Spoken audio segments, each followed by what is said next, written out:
How's it going, guys? Just a really quick update. It's cold. Yeah, the cold has finally set in.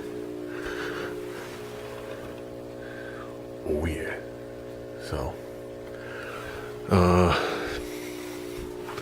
I want to work on that gasket, but by the time I heat the garage and put that gasket in, forget it. So what I did was I just cleaned out that area where I said it was starting to separate right there on the sawtooth.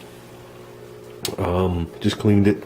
I'm going to bring the gasket in the house. I mean, it's flexible, but not enough to get in the car. Like I said, guys, they make these corners and they put them in these jigs, and then this is just extruded rubber, and then I think they used to do it with heat and melt them to each other.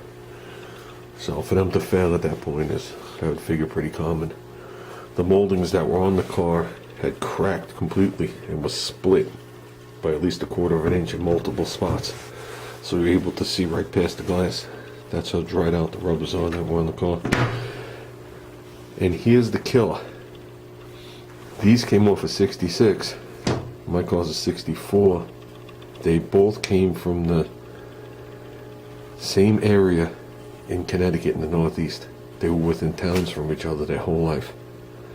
And the ones that were on my car that was in a garage for the last, when you add it up, 30 years now, were the ones that were crumbling. So, but they were like that when I got it, so I'm sure they were like that when he got it. This car here, there was physically nothing left to the car from rot. Gone. Anywhere a car could rot, it was rotted.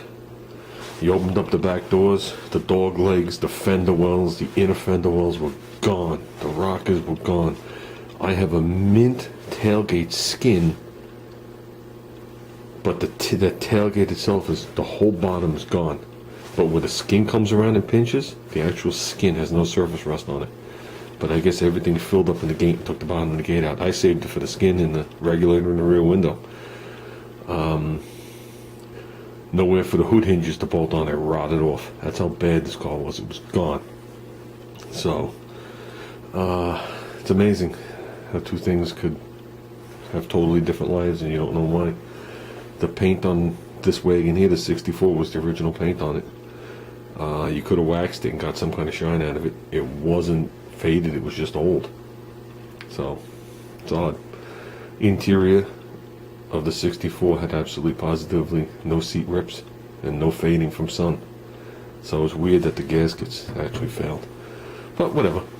Doesn't matter. So I'm going to bring this in. It's going to be a short video. I would like to say to Tom Noble that Junior finally started firing up the airbrushes. So he's actually starting to paint with them. So he played with a bunch of different paints through it. I think Tamiya is the paint that he likes, the way it sprays and does what he wants it to do. And he did a couple of pieces today, and I know he ran now to get that paint, which is hard to get locally. So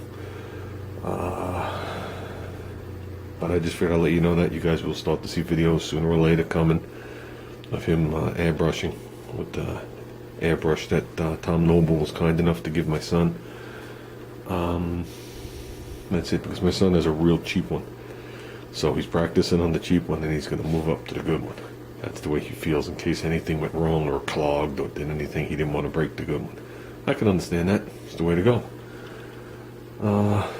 With that, I'm calling it good. I'm running back in the house. It's cold.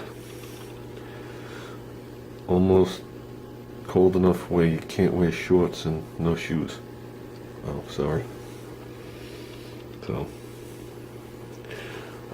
that's it, guys. I'm going in. And hopefully by this weekend this thing is in, and we're asses and elbows into the front end of this car getting going. So that's it, guys.